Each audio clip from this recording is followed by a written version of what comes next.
the amount of information that's been created from the dawn of humanity, since human beings walked this planet to the year 2003, which is only, what, a decade and a half ago? That amount of information, how long does it take to create that nowadays? 2 days. The amount of information is doubling at dizzying speeds, but how we learn it, how we absorb it, focus, retain it, apply it, is pretty much flatline. And that growing gap creates something called anxiety. They call it information fatigue syndrome, because everything's a syndrome, right? Yeah. Higher blood pressure, compression of leisure time, more sleeplessness.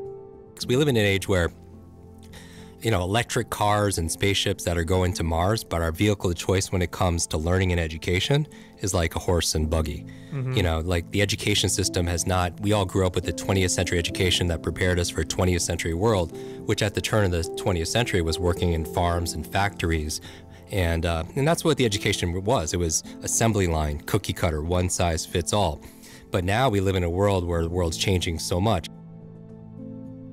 Someone graduating school today is going to have 8 to 14 different careers. Can you imagine that? Not jobs, but different careers, because we don't know where the world's going to be. So your ability to outlearn, outthink, outperform, I mean, that's your greatest advantage. If there's one skill to master in the 21st century, it's your ability to learn rapidly, to be able to keep up. So digital overload. The second digital supervillain today that I think is a health threat to everyone listening, whether you're an entrepreneur, you're a parent, you're a high achiever, is this thing called digital distraction. Think about all the social media alerts, the app updates. I mean, our minds are being fried because we're getting these dopamine fixes all the time. Do you know how often the average person opens up Instagram? It's now 150 times. And then if you guys are opening up a less, that means somebody's opening up a whole lot more. But that's by design, right? Because every like, share, comment, you get this dopamine flood, and it drives our, you know, our habits and our addiction, if you will. And we talk a lot about routines, and now we're going to talk about how to jumpstart your brain, morning routine, evening routines, because, I mean, really, the success that everyone is desiring, it's hidden in our daily habits. Right? First, you create your habits, and then your habits create you. But one of the things that a bad habit, the most successful people, they have their to-do list, and we all have our to-do list. But I've also noticed that some of the highest achievers, they have a not to-do list. You know what I mean? They have a list of non-negotiable things they will not indulge in because, you know, we've all read the book Good to Great. You say no to good so you can say yes to great, right? And a lot of times when you get more and more successful, you suffer from this opportunity stress. Right? You get more and more offers, more and more opportunity, and you can't say yes to everything. And that's a big challenge because then you have so many windows open on your computer. And even if they're minimized, they still take up energy and they still take up space and memory. And you wonder why you're fatigued all the time. You wonder why you don't have the mental energy to do the things that you need to be able to do. So digital distraction, and on the top of your not to-do list should be not checking your phone in the first thing in the morning. And I know everyone's listening to me and automatically so many people are just like, oh my God, you know, like I hate this guy. But the first hour of the day, the reason why you don't want to pick up your phone is because, and we're all guilty of this, is because it rewires your brain for two things. Number one, it rewires your brain for distraction. When you wake up first thing in the morning, you're in this relaxed, alpha, creative, very suggestible state, right? You just woke up. And so you have to be very careful and protect and stand guard to your mind from outside influences. Because number one, if the first thing you see on your phone, you're watching these cat videos and, you know, everything that's going on social media, you're getting these dopamine flood, which is building your distraction muscles. Because when it comes to focus is like, there's a focus fitness, if you will, and you have focus muscles, but you also have distraction muscles. And a lot of people, their distraction muscles are way overdeveloped because of picking the phone up first thing in the morning.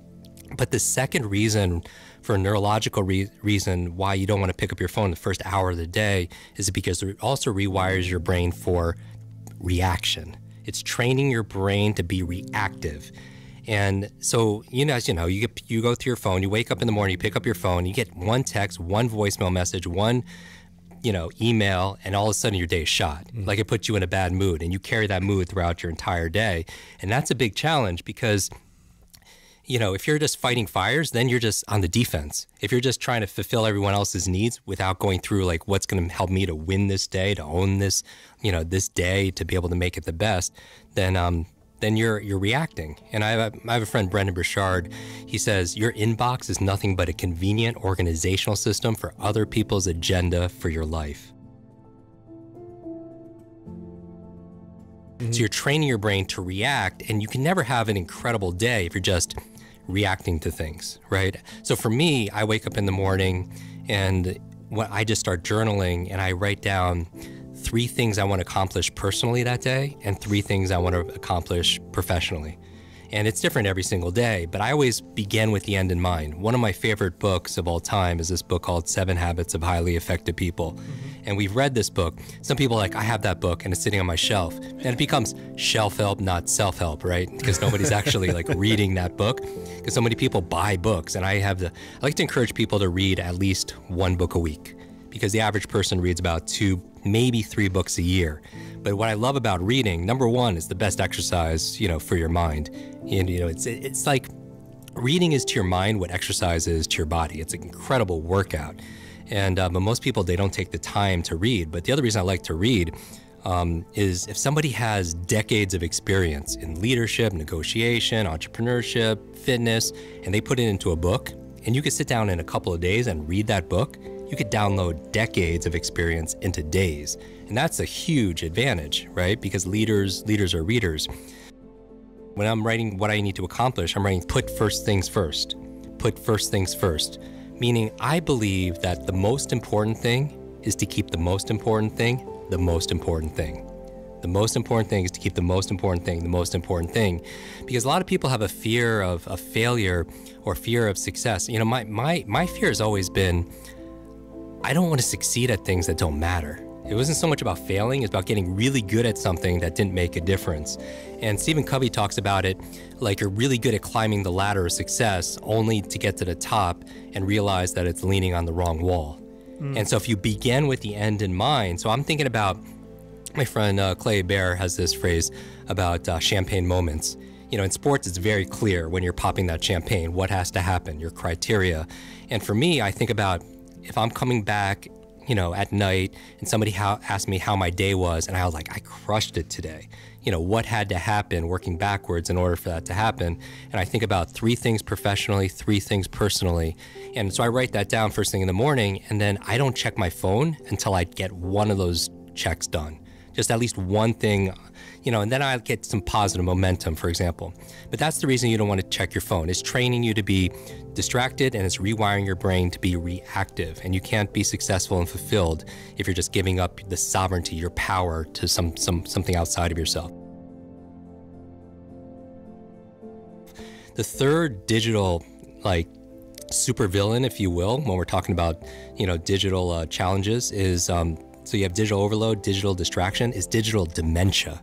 Have you heard this term yet? No. You're going to hear this a lot in healthcare. It's basically where we're outsourcing our brains, our minds to our smart devices. Oh, this is why I can't remember anybody's phone number. Exactly. Yeah. I mean, how many phone numbers did you know growing up as a all kid? of them. All of them. Literally all of them, because we had to, right? Yeah. And how many phone numbers do you know right now? 2. But the old ones that don't that the ones that don't matter anymore. Mine and my wife's, yeah. Exactly. So 1 or 2. There could be somebody you're texting or calling every single day, and if your phone was dead or if you didn't have it with you, you wouldn't honestly know what that number is. No. And here's the thing. I don't want to memorize 500 phone numbers. Nobody wants to do that, but we've lost the ability to remember one phone number. We've lost the ability to remember a conversation, somebody's birthday. I mean, I feel like absent-mindedness. I mean, how many people feel like senior moments are coming too early? Like you walk into a room and you just forget why you're there.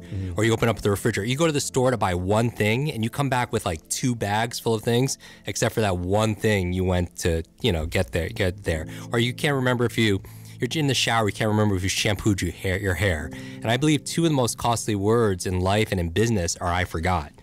I forgot to do it. I forgot to bring it. I forgot that conversation. I forgot that meeting. I forgot what I needed to say. I forgot that name. I mean, I think number 1 business etiquette networking skill there is remembering people's names.